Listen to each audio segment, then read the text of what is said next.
if I told you there was a man who is known as the Banished Immortal?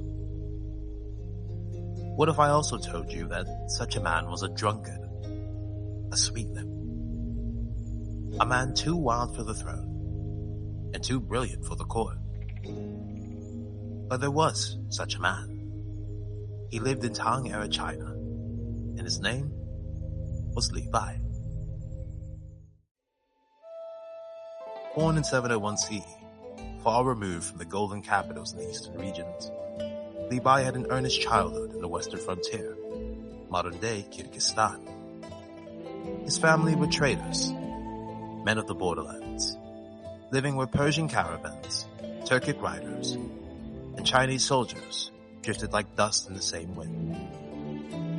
The Silk Road was the cradle of his imagination. He grew up hearing stories of heroism, mystic hermits, outlaw swordsmen, and wandering scholars. And from an early age, he developed 3 lifelong addictions: swordsmanship, storytelling, and wine. Yes, in fact, the Tang, the old book of Tang, records that Li Bai spent his youth drinking with wandering knights and poets, reciting tales of valor with a cup in one hand and a sword in the other. But his drunkenness wasn't a flaw. No. It was the doorway to his genius. In the year 740, his road twisted toward Chang'an, the beating heart of the Tang dynasty. Li Bai was summoned before Emperor Huanzong, a rare honor for any man, and a dangerous one for a free spirit. But Li Bai was summoned drunk, and his eyes met the gaze of consort Yangtze.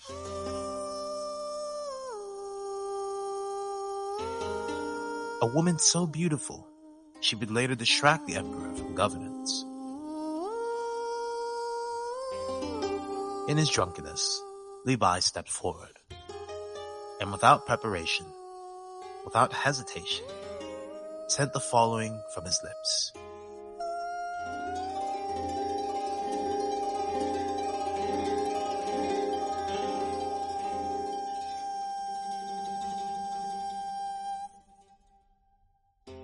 Clothes like clouds, and appearance like flowers. The spring breeze brushes lightly over bountiful dew on her banister. If I don't see her on top of Jade Mountain, then we will meet under the moon at the Jade Tower in Penglai. With these lines, he portrayed her not as a concubine, but as an ethereal being worthy of divine company. For the Jade Mountain were a heavenly, mystical place, and the Jade Tower was the palace of the immortals.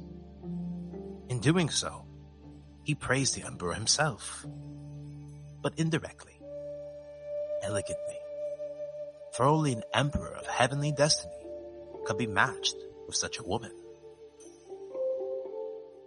Huanzhong was won, and Li Bai was immediately appointed to the Hanlin Academy.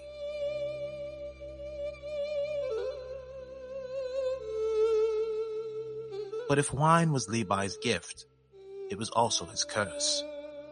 Instead of behaving like a royal poet, he spent his nights in taverns, wandering through lotus gardens and plum groves, composing verses to the moon, his truest companion.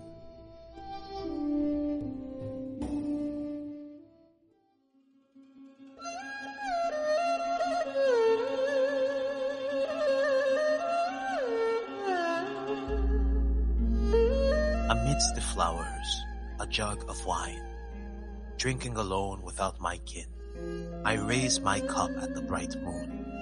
The moon, me, and my shadow have become 3 people. But the moon does not know the joy of drinking, and my shadow just follows my body. Yet the moon and my shadow are my temporary companions, a joy that can last to springtime.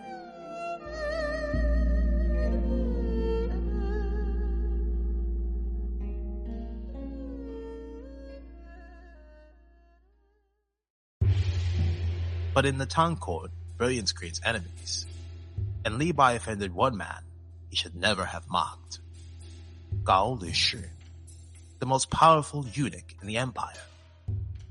According to court tradition, Gao once helped Li Bai remove his boots after a performance, and Li Bai, drunk and arrogant, humiliated him.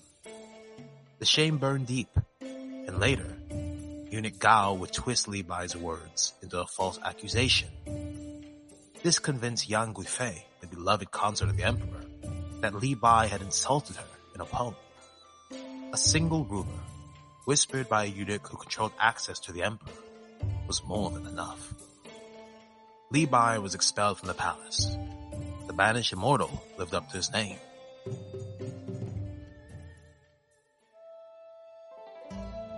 After leaving the court, Li Bai drifted, as all great rivers eventually do. He later served Prince Yong during the An Lushan rebellion. But when the prince fell from favor, Li Bai was condemned as well, sentenced to death.